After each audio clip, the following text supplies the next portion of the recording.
Que el mundo fue y será una porquería, ya lo sé. En el 506 y en el 2000 también, que siempre ha habido chorros, maquiavelos y estafados, contentos y amargados. Bueno, muy buenas noches a todos los que nos escuchan por Radio Cóndor. Muy buenos días o muy buenas tardes, según el horario en el que nos estén escuchando. También en las transmisiones de los sábados a las 11 de la mañana. Esto es La 23, Aceleracionismo Cultural. Recordarles que este es un espacio de crítica cultural, de análisis y crítica de la sociedad, a la luz de reflexiones filosóficas, literarias, sociológicas o antropológicas.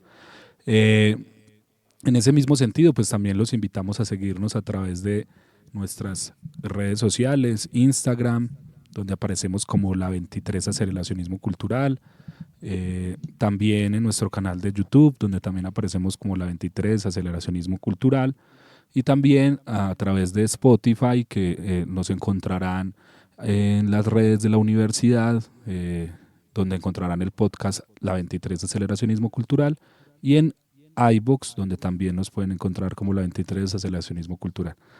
Sé que esta introducción es muy larga, pero pues nos vienen regañando porque no hacemos la recomendación.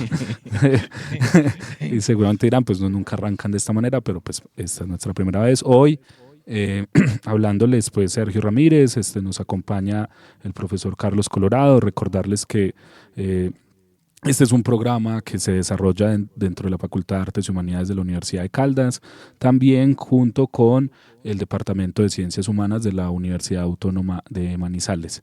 Ambos somos pues profesores de la universidad, ambos somos ocasionales altamente explotados dentro de la misma y por ende pues normalmente por eso nos van a ver cansados cuando nos vean en las grabaciones por YouTube. Bueno, hoy cuál sería el tema que vamos a revisar. No se olviden que en esta temporada lo que hemos hecho es a través de cuentos que giran en torno a la ciencia ficción, tanto latinoamericana como anglo-europea, hemos intentado discutir un conjunto de problemáticas de la sociedad contemporánea. Entonces, hoy cuál sería el texto a revisar, Carlos. Buenas noches o días a todos. Gracias por conectarse, por vernos, por escucharnos. Hoy salimos de la ciencia ficción y vamos a acercarnos de pronto a un género que es, digamos que lo que coloniza ciertamente la producción literaria y es el realismo, particularmente el realismo sucio. Vamos a conversar sobre un cuento de Raymond Carver que se llama ¿De qué hablamos cuando hablamos de amor?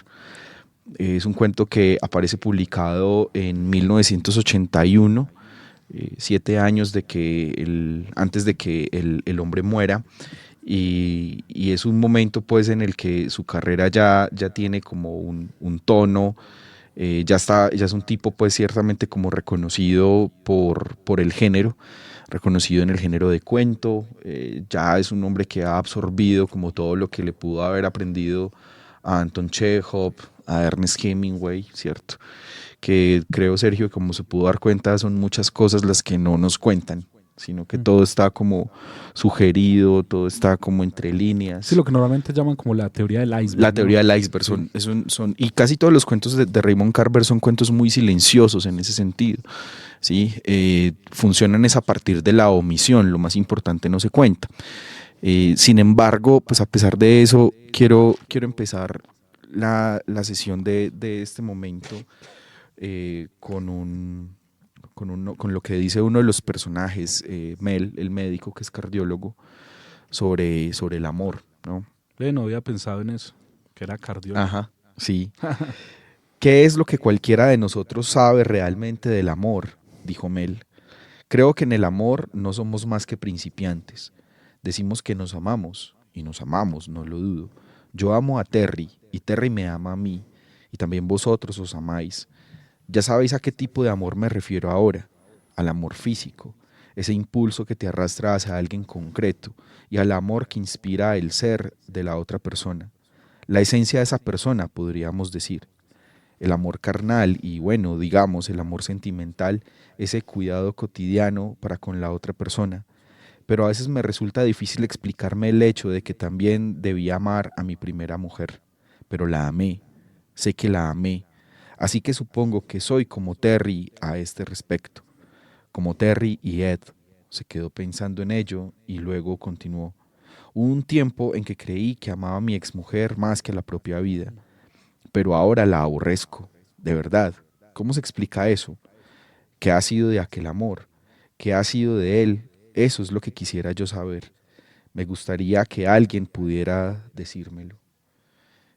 Bueno, en este cuento tenemos a dos parejas que están sentados tomando ginebra.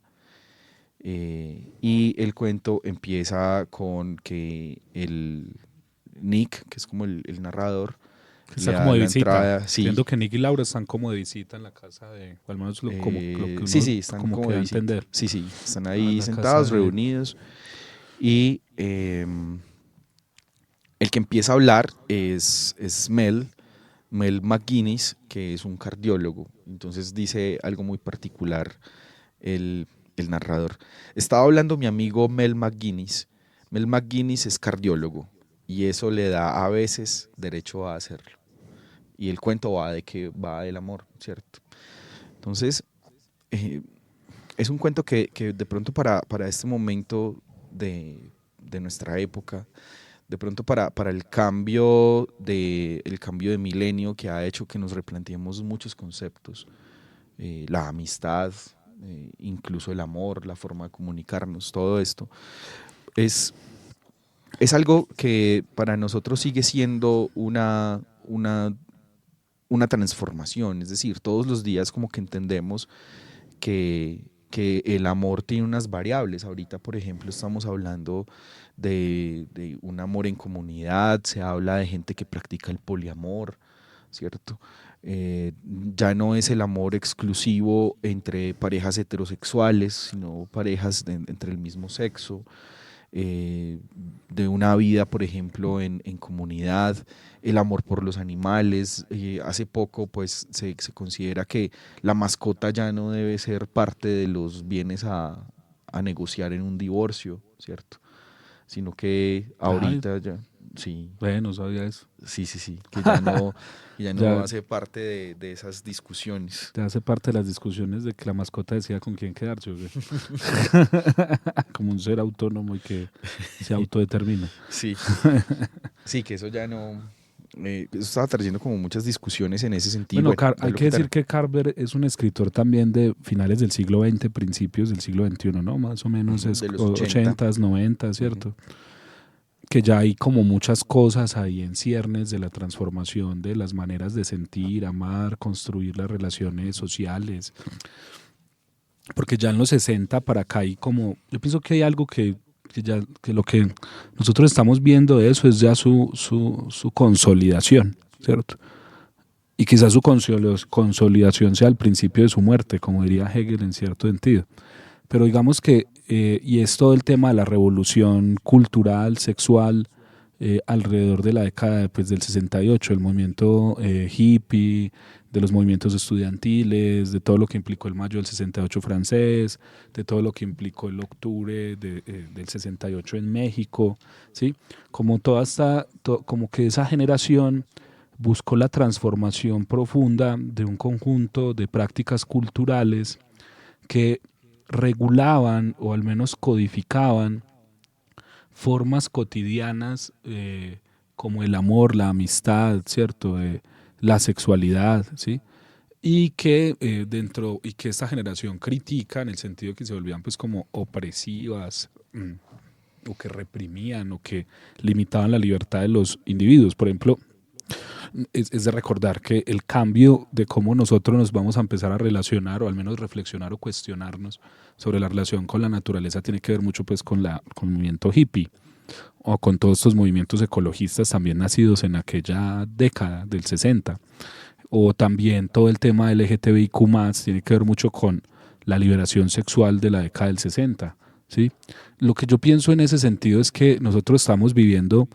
Hay que entender pues que en Colombia, como somos un país de la periferia, ¿cierto? Seguimos siendo un país, esto no lo digo en un sentido negativo, ¿no? Ni en un sentido peyorativo, lo digo en un sentido objetivo, ¿cierto? Como nosotros frente a los procesos sociales desarrollados en el mundo anglo-europeo, eso lo hablamos también cuando hablamos de la ciencia ficción, como que esos procesos también nos llegan tarde, ¿no?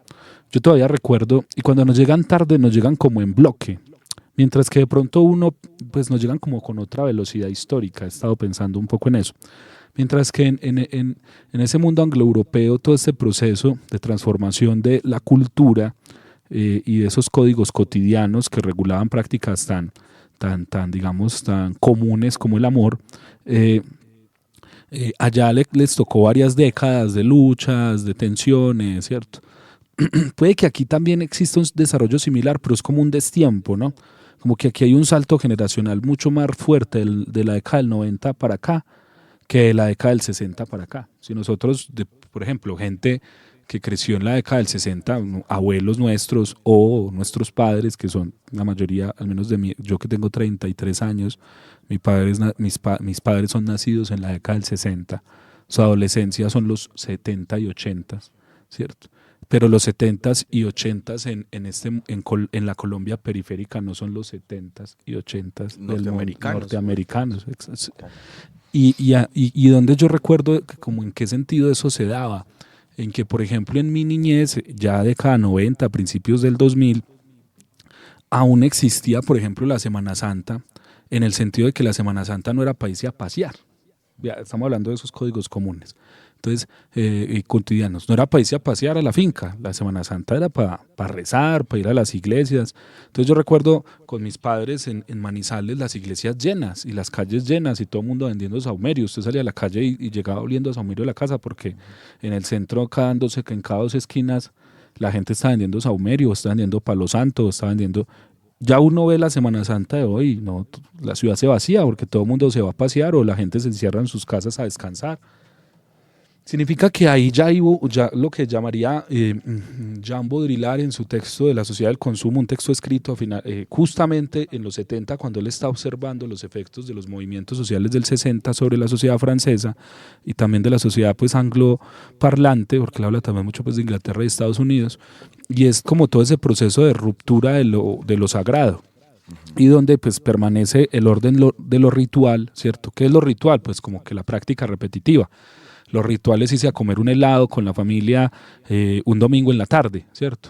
Y digamos, hay familias que tienen eso como un ritual, o ir al bosque, o aquí pues al bosque popular acá en Manizales, o ir al centro comercial, o ir a comer afuera por gallinazo, ¿cierto? Cosas así, pero que ya no tienen una concepción sagrada de eso. Lo mismo pasa ya con la Semana Santa, o sea, ya es como nos vamos a pasear o nos ponemos a descansar y pues olvidamos todo tipo de sacralidad. Pero eso que ocurrió en Europa, yo creo que entre la década del 60 y 70, ¿cierto? Apenas creo que va ocurriendo acá en la década del 2000, 2010 de una manera masiva. Puede que ya hubieran existido movimientos feministas, puede que ya hubieran existido personas que cuestionaban el sentido de la estructura de la sociedad colombiana, pero lo hacían, si se quiere, basados en esa conciencia como anglo-eurocentrada, ¿no? Leyendo textos o habiendo viajado a ese mundo mucho más, digamos, no desarrollado, pero sí en otra temporalidad. Y que al traer eso a esta temporalidad, a este presente histórico acá en Colombia, pues implicaba cuestionar muchas estructuras establecidas.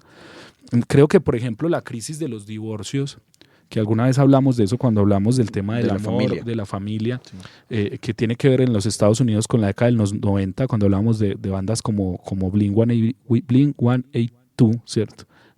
Cuando hablamos de ese tipo de bandas, yo creo que eso es una crisis que apenas se está empezando a vivir en Colombia, ¿cierto? Que se está generalizando el divorcio o que se está generalizando que la gente viva sola con sus mascotas. Por ejemplo, lo que decías ahora de las mascotas, que las mascotas vayan adquiriendo esa relevancia de perrijos o gatijos, como los trata pues la gente. Uh-huh. Eso es una cosa que para mí era irrepresentable, al menos en el contexto en el que yo crecía en los 90. ¿Cierto? Los 90, decirle usted a la abuela, por ejemplo, que es que el perro es como un hijo, tal, lo echa usted de la casa, bueno, lo deshereda, bueno, le quita el apellido. Entonces, en ese sentido, pienso que aquí hay como apenas se están consolidando esas prácticas. Y pienso que Raymond Carver, ya escribiendo en los 80, ve algo de eso en su realismo, ¿cierto? ¿En qué sentido? En que la transformación del amor en los 60... y lo estábamos discutiendo ahora, es como, lo decía yo, se lo intentaba decir es como la muerte del autor en la literatura. en los análisis literarios, que también tiene que ver con esa década, ¿no? Tiene que ver con los análisis pues, de los lingüistas franceses, de la crítica literaria francesa, ¿cierto? Del marxismo inglés, la literatura, de la crítica literaria desde del marxismo inglés, de los estudios culturales, etcétera. Como que ya no hay un piso, un fundamento, ya el amor no es eso sagrado que estaba fundamentado en un orden religioso institucional. A la abuela el marido le podía pegar toda la vida y no iba a renunciar a él. No, porque había sido un compromiso adquirido ante una deidad, ¿cierto? Exacto. Ante una institución que justamente era eso. Bueno, que si bien el autor escribe una novela, escribe un volumen de cuentos, escribe escribe y pertenece a una institucionalidad, ¿cierto? Entonces el matrimonio empieza a constituir precisamente esa institucionalidad que ha sido representada, ha sido bendecida, ha sido sacralizada, ¿cierto? Y que empieza a extenderse como dentro de unos valores morales, que ya entonces el hombre y la mujer se casan y no puede haber una disolución de esa pareja, porque empieza a pensarse que no hay un aguante, como lo dirían los abuelos, es que no aguantan, es que se casan y no saben que esa cruz es muy pesada y bueno. Pues claro, güey, pero es que ellos aguantaban porque tenían a Dios de su parte. Usted está abandonado, güey. Usted está entregado al mundo de las mercancías. No hay quien... O sea, claro, algunos dirán, pero es que Dios no existe, pero es que ese no es el tema. El tema no es la existencia o no existencia de Dios. El tema está en cómo en las creencias de las personas, o sea, en cómo esas creencias les generan como estabilidad. Nuestras creencias actuales son muy, yo diría, endebles. Sí. Mis papás se separaron en los años 90. Yo tendría, no sé, tal vez unos 4 años. Y tal vez no tenía la edad suficiente para entender qué era eso que estaba sucediendo, ¿cierto? De manera que yo procesé esa separación, pues de manera, yo creo que en ese momento ciertamente como tranquila. Traumática. Como tranquila y saludable. Es que después me di cuenta. Cuando la procesó así fue porque la reprimía. Sí, claro. Fue después que empezaron a salir pues a flote otras cuestiones que luego comprendí que tenían que ver con eso, ¿cierto? Y en esos 90, yo me acuerdo que en el programa anterior en el que hablábamos sobre la familia, los años 90 en Colombia fueron particularmente como representativos de eso, una cantidad pues como de disoluciones familiares, ¿cierto? Y los 2000 empezaron con la cuestión de los embarazos adolescentes, ¿cierto? Y claro, ya después cuando yo empecé a ser profesor en el 2012, claro, los estudiantes míos que eran hijos de madres solteras, claro, eran los embarazos. Eran hijos de compañeras de clase suyos. También, sí, seguramente del colegio, sí, y que eran lo que yo le escuchaba a mi mamá, lo que le escuchaba a mi abuela sobre todo, que esa muchachita, vea, se fue por una fiesta, mire con quién está andando, que el noviecito era un tipo de una moto, era un tipo yo me acuerdo de una marca de carro, un Chevrolet, un Swift creo que era. Bueno, era un carro, eran los carros famosos entre los galanes de los 2000, ¿cierto? Y ese era como lo que activaba el sex appeal del momento. Pero la cosa es que esa concepción del amor no solo cambió con la época de los 90, al 2000, la posibilidad, el divorcio que terminó siendo, la posibilidad de yo poder volver a tomar una decisión que en algún momento fue equivocada. Es decir, hay parejas que se casan, se divorcian y con el tiempo vuelven y se casan. Sí, que es, por ejemplo, los personajes que tenemos en el cuento. O sea, pueden rectificar sin necesidad de culpar o, bueno, desprestigiar, digamos, que esa institución matrimonial. Claro, pero la institución se ha transformado en el sentido de como que somos siempre principiantes, porque ya el amor no es un tema divino. O sea, ya el amor no es un tema de la divinidad, ya el amor no es un tema de la religiosidad, ya el amor no es un... Es que usted puede aguantar, era evidente que los abuelos tenían aguante, pues porque no es solo el tema como de pensar que separarse iba a implicar un castigo de parte de la divinidad, no, era que el amor era divinizado a través de esa idea, y en ese sentido el amor era algo permanente, eterno, ¿cierto? Dedicado a un solo ser, ¿cierto? Y que a pesar de que ese ser fuera el ser más monstruoso, absurdo, sin cualidades, o violento, o brutal, pues el problema no era él, era el amor. ¿Sí me hago entender? Había como una disociación. Sí, sí. Había como una disociación. Por eso era que... por allá en los 60 o 70, que uno hasta escucha las canciones, las baladas dicen eso mucho, que nosotros, no, como le digo, esa transformación se vive en el mundo anglo-europeo, es en esas décadas, mientras que nosotros nos corren como unos 20 años, diría yo. Pero piensa en esas baladas donde el marido pues la engañó, la dejó, le pegó, yo no sé qué hijo de madre, ¿cierto? Pero el tipo va y se consigue tres de estos guitarreros, sí. ¿cierto? Tres de estos... Un tribolero, ¿cierto? Unas flores y va y le tocan la casa. Te amaré toda la vida. Esa canción de que acompaña a Juan, mi amigo, que va de tan... Esa. Que están en un bar y hablando. Y eso. Sí. Y va, y entonces ellos se conocieron a los 16, pero entonces ya no nos amamos. Y él dice, pero amigo, ¿cómo así? No, vamos y tran. Y la nena lo perdona, pero lo perdona es porque la idea es el amor. O sea, la idea es no él, la idea es el amor.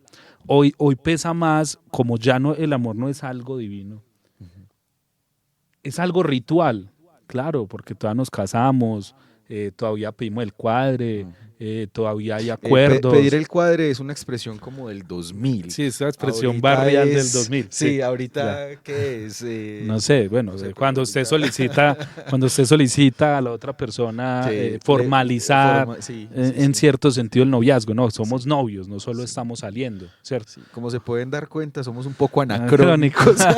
Pero digamos que eso tiene que ver justamente con que lo ritual se mantiene. Pero ya el amor no es sagrado, ya no es esa idea, porque la cuestión es esta, la cuestión es que dentro del orden religioso, lo sagrado es lo que produce lo ritual, o sea, está el objeto sagrado y usted lo ritualiza, ¿sí? Está el libro que es sagrado, la Biblia, y entonces su forma de acercarse ritualísticamente a él es, no sé, leerlo todos los lunes a las 8 de la noche. Está lo sagrado, que es la iglesia, y la forma ritualística de acercarse a él, es decir, a misa a las 7 de la mañana, bueno, sí, lo que sea. Lo mismo es en el amor, está el amor, la forma ritualística de llegar a él es el noviazgo, es el matrimonio, es conocerse haber compartido el zaguán, ¿no? El zaguán es un pasillo en estas casas de aquí, pues, antioqueñas, sí, que va de la puerta a la sala. Sí. Allá en ese lugar se dieron muchos besos, se superaron muchos límites sexuales, ¿cierto? Ese lugar tiene una historia que tristemente no la hemos contado, no sé si se haya contado mucho literariamente, pero creo que no la he visto muy expresada literariamente. Pero es eso. Entonces, ahí había eso. Hoy no hay nada sagrado, pero hay formas rituales, ¿no? Hoy el amor no es sagrado, pero son como cortesías, como formas diplomáticas, como, diríamos más modernamente, formas racionalizadas, ¿no? Como, bueno, usted y yo estamos saliendo, ¿qué somos? Novios. Listo, todo listo. Bien. Sí. Bien.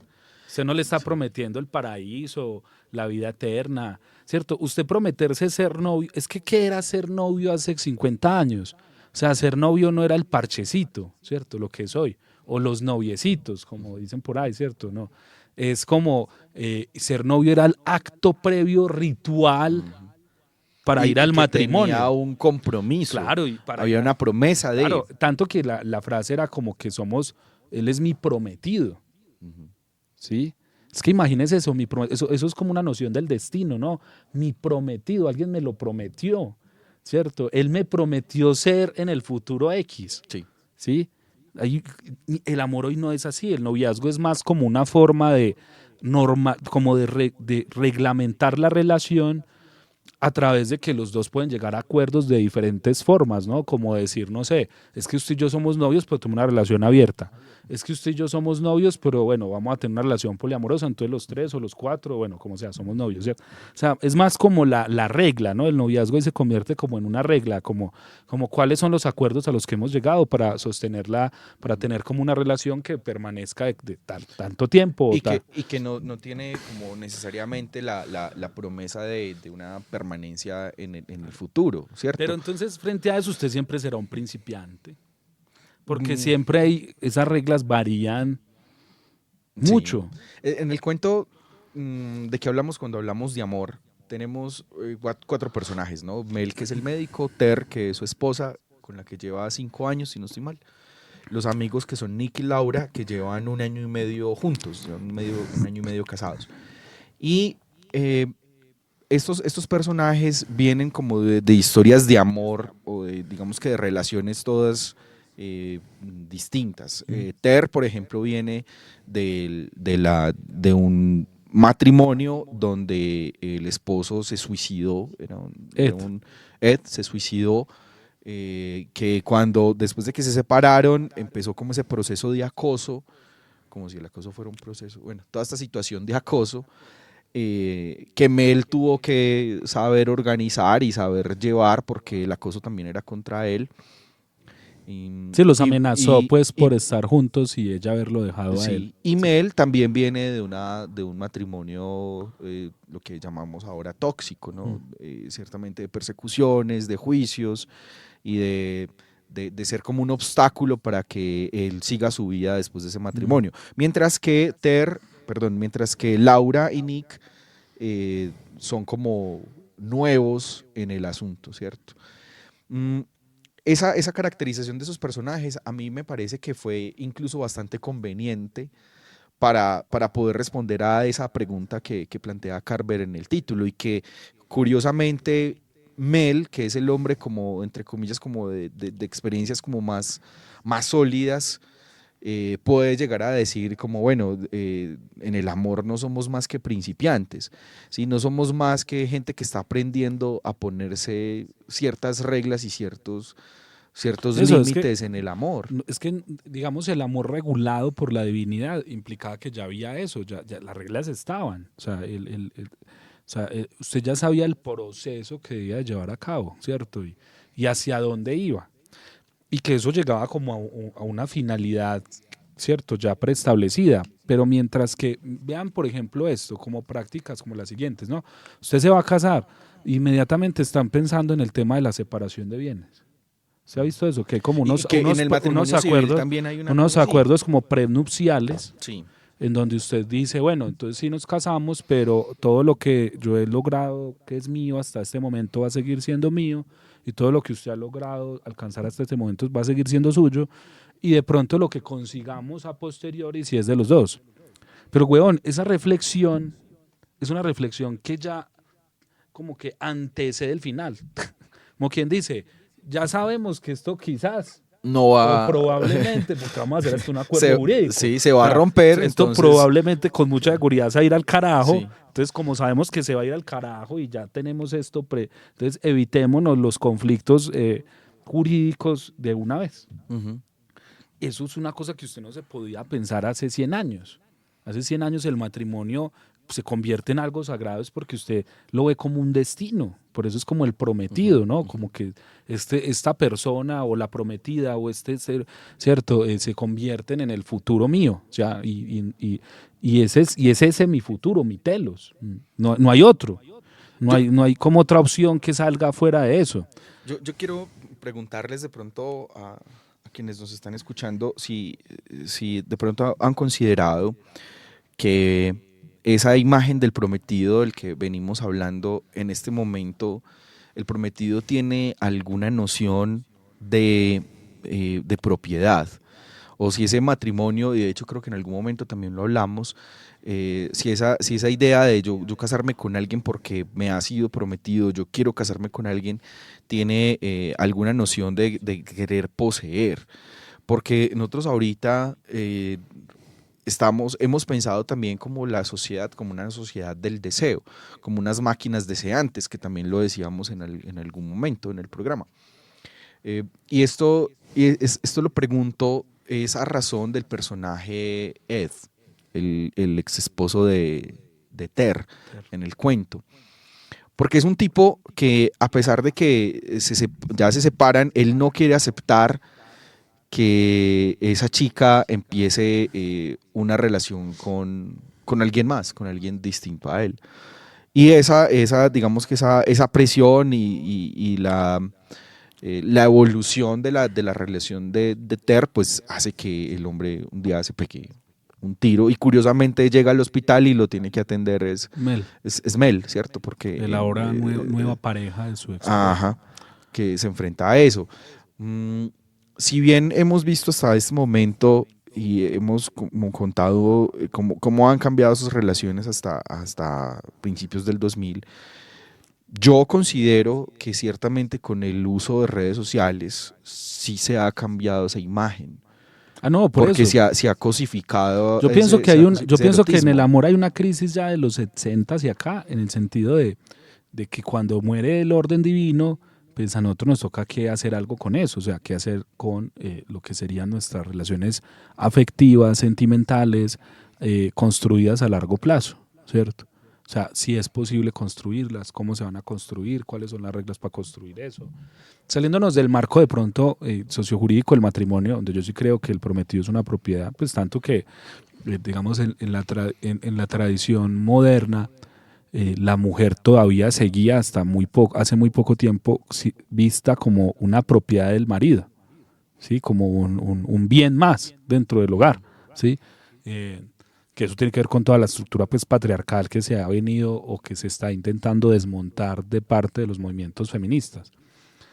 Pero pues fuera de eso, también hay fuera de eso, que es como ese ámbito jurídico donde uno podría identificar el patriarcado de una manera como muy objetiva a la luz de las normas. Es mucho más difícil identificar las prácticas patriarcales cuando el amor se convierte en un ensayo, claro, en una búsqueda, en una pregunta, en un intento, ¿sí? En yo quiero vivir el amor como, o sea, yo quiero amar, pero quiero vivir también el amor a mi modo. Entonces también es como una búsqueda de la autenticidad y por ende de la individualidad. Y por ende tiene que ver también con la búsqueda de que el individuo alcance como un tipo de singularidad, ¿sí? Que eso tiene que ver mucho con las prácticas capitalistas, ¿no? Que el individuo adquiere una personalidad que le es absolutamente propia, auténtica, única, ¿cierto? Esa búsqueda es también una búsqueda de las formas de amar, o sea, cómo quiero yo amar, cómo quiero construir el amor, ¿sí? Pero esa visión del individuo yo creo que trae un problema muy grande, y es que eso significa que yo tengo que esperar que el otro reciba ese amor que yo le quiero dar. Es que yo creo que ese es el tema del cuento, todos aman distinto. Ajá. Entonces usted encuentra que Mel tiene una visión del amor donde dentro del amor la violencia no es algo aceptable. No. Ter no. Ter dice que su exnovio, su expareja, su exesposo Ed, que la golpeaba, y cuenta pues que la golpeaba casi hasta matarla.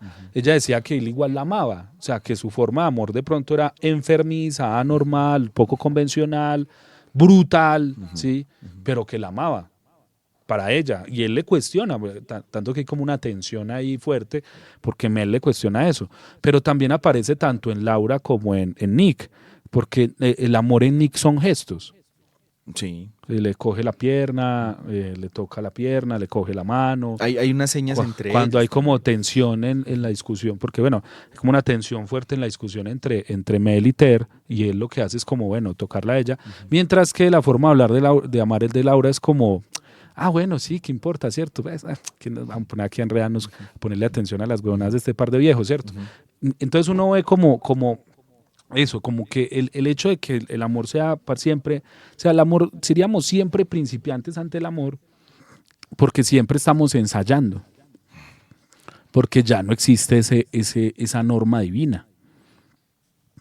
entendiendo que el amor no es igual al matrimonio, entendiendo pues que el amor, o sea, que el matrimonio es una forma de institucionalizarlo, de darle como un contenido, como una forma o una estructura o un orden jurídico.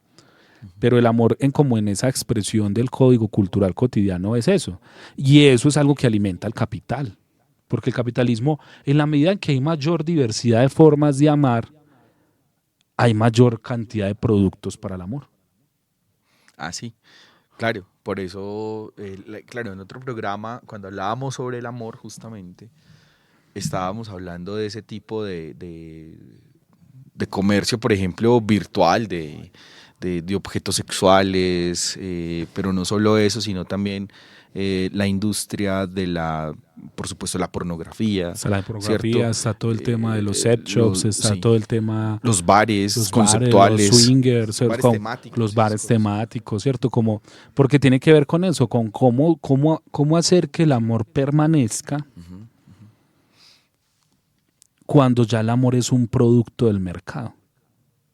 Y una característica de la mercancía es que es fútil, que es pasajera. O sea, la mercancía debe consumirse rápido para poder consumir otra, para poder producir más. Sí, es que yo quiero insistir de pronto como en esa cosificación de la... Ya no hablamos de una sacralización de las relaciones, en el caso del matrimonio, sino que yo creo que en este momento estamos hablando es de una cosificación de esas relaciones. En el caso, por ejemplo, de las redes sociales, que en las redes sociales se muestra es lo que, ciertamente como lo que yo quiero mostrar, pero también cómo quiero que el otro me vea o qué es lo que yo quiero mostrar de mí. Y en ese sentido ya el sujeto no se convierte en una persona como algo que yo desee conocer, sino algo que yo deseo poseer, que yo deseo tener contacto con ese sujeto. ¿Sí? Sino que yo pienso que ambas son similares en el sentido de que la primera posesión es sagrada, ahora la segunda es mercantil. ¿Sí? O sea, anteriormente, porque todo el tema, por ejemplo, el de la virginidad, ¿cierto? Todo el tema del ser virgen o del entregarse sexualmente solo en el matrimonio, tenía que ver con ese momento de sacralidad. O sea, por eso la virginidad se convertía como en un gran valor social, ¿cierto? Porque ser virgen, tanto para hombres como para mujeres, era un gran valor social. Solo que las mujeres se hacía más radical porque el objeto sagrado, poseído y convertido en propiedad sagrada en todo caso, era la mujer, ¿cierto? Mientras que ahora, porque eso es como irrelevante, ¿cierto? Porque ya es mercancía, ¿cierto? Sí, tanto las mujeres como los hombres, como todas las tendencias trans, lésbicas, homosexuales, intersexuales, son mercancías, formas mercantiles puestas al servicio de la construcción del amor. Entonces yo pienso que es como que por eso se convierte a veces en el ensayo mismo se convierte en un laberinto. ¿Sí? Porque no es como un acto, o sea, no es el ensayo puesto como acto de libertad, sino que el ensayo se convierte como en forma de dominación o al menos de supresión, en el sentido en que se nos vuelve laberíntico, porque ¿cuál es el amor que buscamos? ¿Cómo construirlo? ¿Y cuánto sufrimiento hay que pasar? ¿Cuántos ensayos hay que hacer? Claro. Para llegar a ese que ya no sea un ensayo. Claro. Y esa es lo que entre líneas está diciendo Mel, ¿cierto? Como este es mi segundo ensayo con Ter. A ver a dónde llegamos. Ter también está ensayando. Lo que les está diciendo a Laura y a Nick es como... No saben qué les espera. No saben lo que les espera, pero no porque ya viví algo malo, sino porque ustedes también están ensayando tanto como nosotros. ¿Sí? En cualquier momento cualquiera de los dos puede meter la pata y creo que esa es una de las cosas que de pronto aprendí leyendo a los españoles del barroco y es que hay una posibilidad como de arrepentirse para volver a empezar, ¿sí? De la posibilidad del cambio. Claro, porque ¿sí? es que es extraño, la divinización del amor en el mundo religioso tiene su primera gran ruptura en el romanticismo, porque el romanticismo separa el amor de la divinidad y lo lleva a la naturaleza, o lo ancla casi que, digamos, directamente a la mujer o al acto amoroso, ¿sí? Son los románticos los primeros que quieren romper con eso, porque yo pienso que los románticos piensan que el amor entendido como sacralidad se ha convertido en forma permanente de la dominación y la represión de las maneras de amar, porque novelas como Madame Bovary muestran eso, ¿cierto? Como Madame Bovary no puede huir de su matrimonio miserable, ¿sí? Y de su nostalgia, de lo que pudo haber sido y no fue. Claro, Sí. y de que no lo puede buscar eso. Nosotros sí podemos buscarlo. El problema es que ahora el buscarlo es brutal porque siempre hay que reiniciarse. Sí. O sea, lo que no pensaron los románticos es que reiniciarse permanentemente es un acto brutal Sí. frente a la corporalidad, a la emocionalidad, a la conciencia humana. Los principios. Principios, bueno, claro, usted ajá. Constantemente revisarse, redefinirse, reconstituirse, ¿cierto?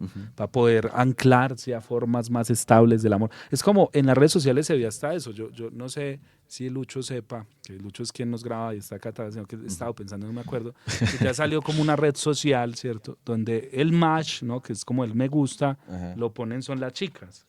Lucho sabe cómo se llama la... No. Sí, hay como que ya no es, en Tinder es como que ambos, ¿no? Como que tan. Pero en las mujeres tienen la iniciativa. Esos son de nuevo formas, búsquedas, ¿no? Ensayos de... Sí. Ahora, esto es un ensayo del capital, ¿no? Como un ensayo de nuevo de enganchar, de sacarle rédito al amor, ¿cierto?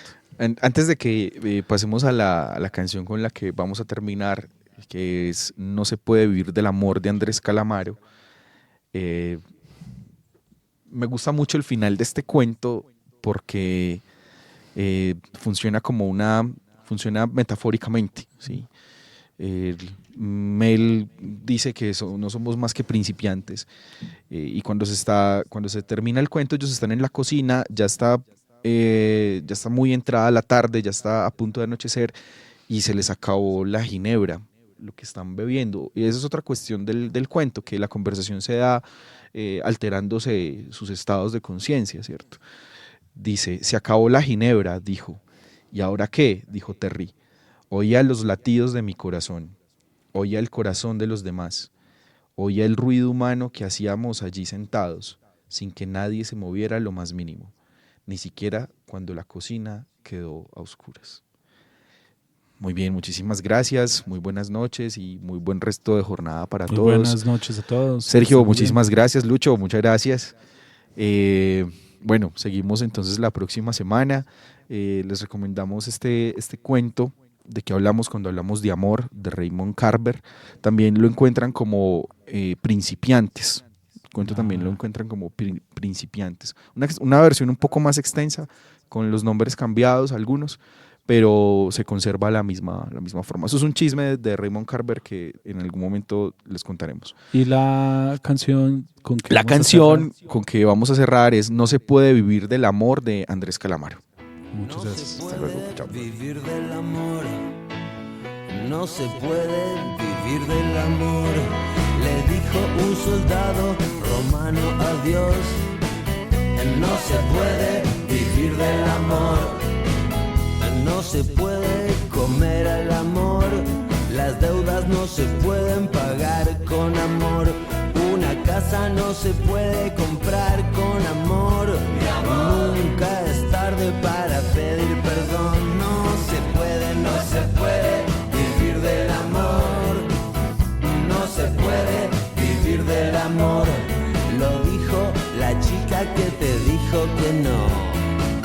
No se puede vivir del amor, no se puede vivir del amor, una guerra no se puede ganar con amor, lo dijo Romeo a Julieta en el balcón, no se puede vivir del amor, ¿de qué hablamos cuando hablamos de amor? ¿Por qué cantamos canciones de amor si suenan mal y nunca tienen razón? No se puede vivir del amor, no se puede vivir del amor, no se puede vivir del amor, no todos los problemas se puede vivir del amor. No se puede vivir del amor. No se puede vivir del amor. Le dijo un soldado romano a Dios. No se puede vivir del amor. Qué difícil que es vivir sin amor, pero sin fortuna es mucho peor. Lo dijo Pepe por televisor. No se puede vivir del amor. No se puede, no se puede. El mundo fue y será una porquería, ya lo sé.